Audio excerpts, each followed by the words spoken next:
Good morning, boys and girls. This is Mrs. Pascoe, and I'm here to read you some spooky stories for Literary Day. The first story I have is called Cinderella Bigfoot. Once upon a time, about 8:30, in the land of make-believe, there lived a girl named Cinderella.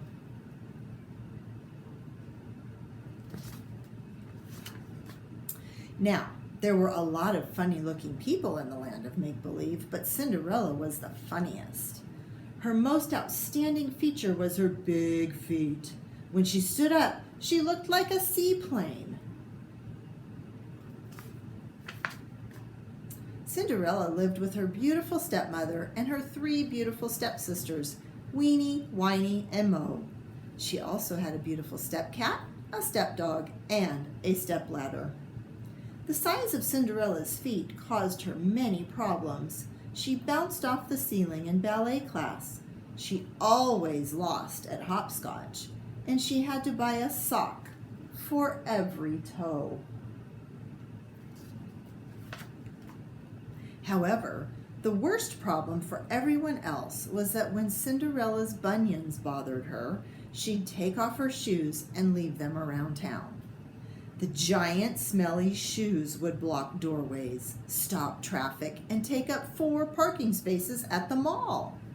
So, when the king and queen of the land of make-believe gave a dance party, they naturally didn't invite Cinderella. See, the king says, "What about Cinderella?"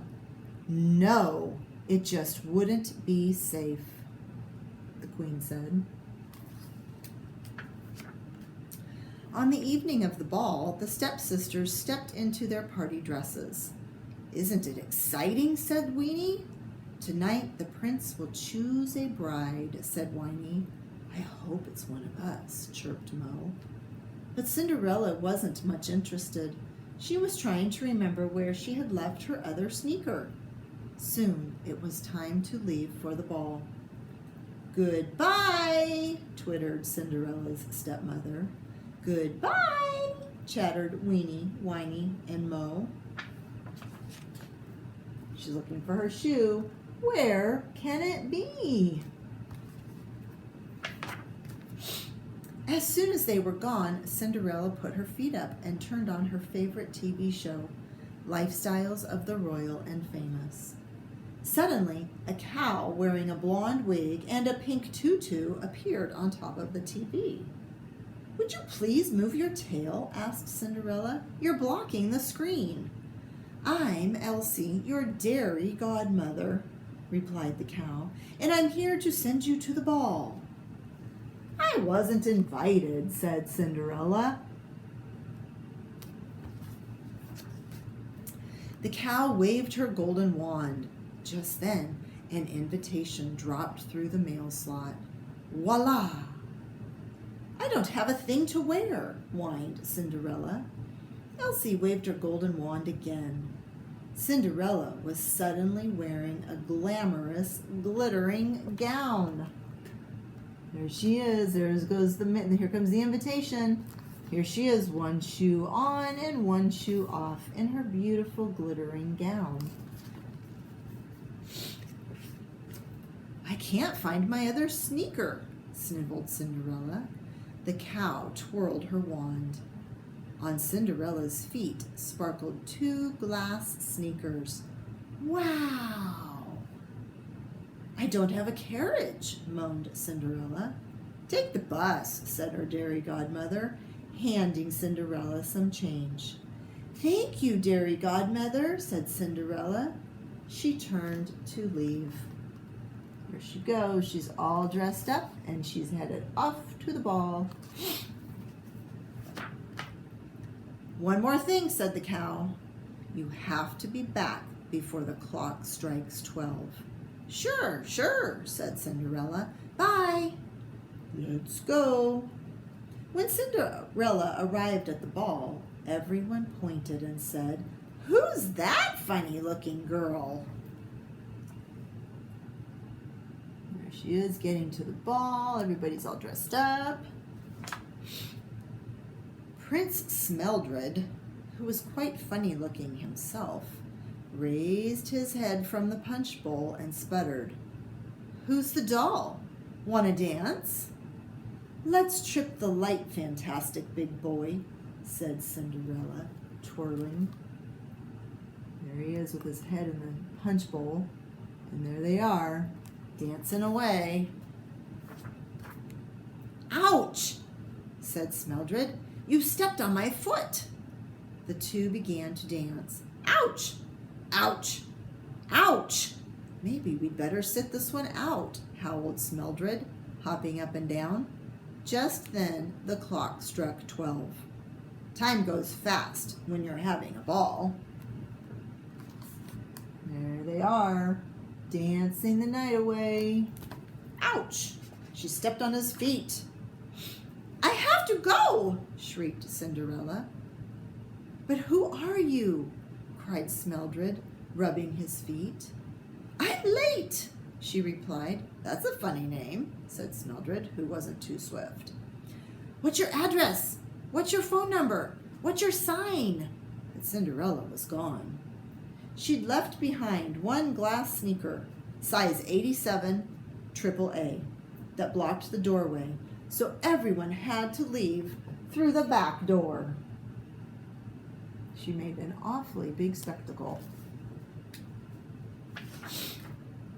"I'm going to find that girl," vowed Smeldred.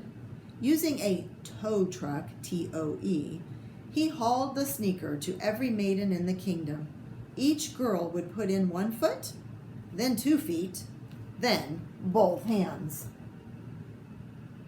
He still had not found the owner of the glass sneaker. Finally, Smeldred arrived at Cinderella's house. Weenie sat in the sneaker. "It fits!" she shrieked. "Next," said Smeldred. Then Whiny and Mo stood in the sneaker together. "It fits!" they shouted. "Next," sighed Smeldred, feeling a little discouraged.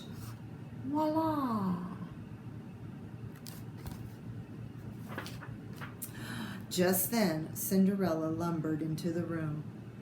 "Oh, there's my other sneaker!" she cried, and slipped it on. Everyone stared at Cinderella's foot. "It fits!" they gasped. "Oh, will you marry me?" said Smeldred, throwing himself at her feet. "Only if you'll marry me," replied Cinderella. The prince grabbed a donut and put it on her finger. Then they rushed out the door to live happily ever after. "Well, at least the prince will be our stepbrother-in-law," cried Weenie, Whiny, and Mo. "Yeah, but it's going to be hard to fill Cinderella's shoes," sighed their mom.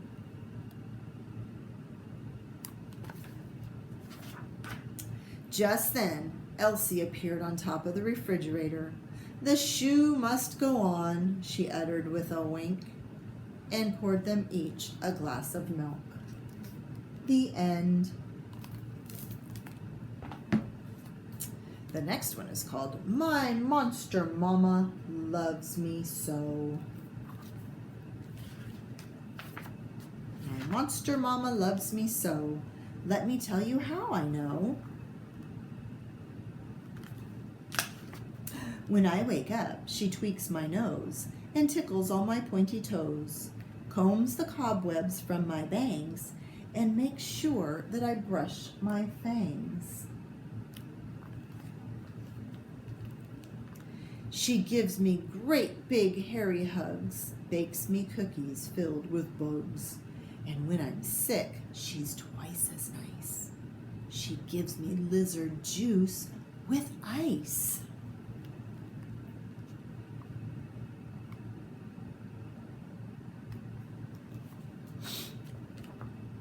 She helps me climb the jungle gym, takes me to the swamp to swim. There are all the rhyming words in this story, lots of rhymes. And comes to all my beast ball games. She claps and stamps and roars my name.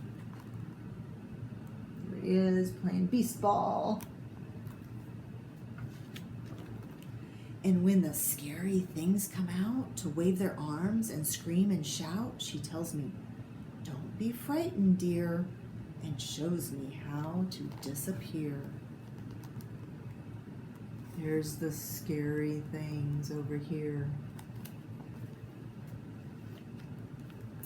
On rainy, windy, stormy days, she breathes and makes a cozy blaze. We read some books, toss on more logs, sing camping songs, and roast hot dogs. Ooh, that sounds like a really good thing to do on a cold, stormy day. Too bad we don't have one of those stormy days around here in Bakersfield. On summer evenings after dark, we go strolling through the park. We practice tricks I've learned today and gaze up at the Milky Way. We are gazing at the Milky Way, all the stars in the sky.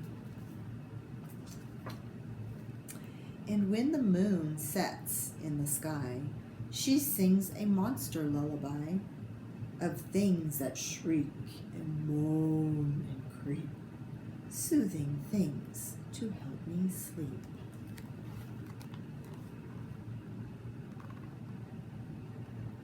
His sleepy things are a little different than yours and mine. She tucks me tightly into bed, then asks me if my spider's fed, and hangs my favorite bat above me. That's how I know my mama loves me. There's his pet spider.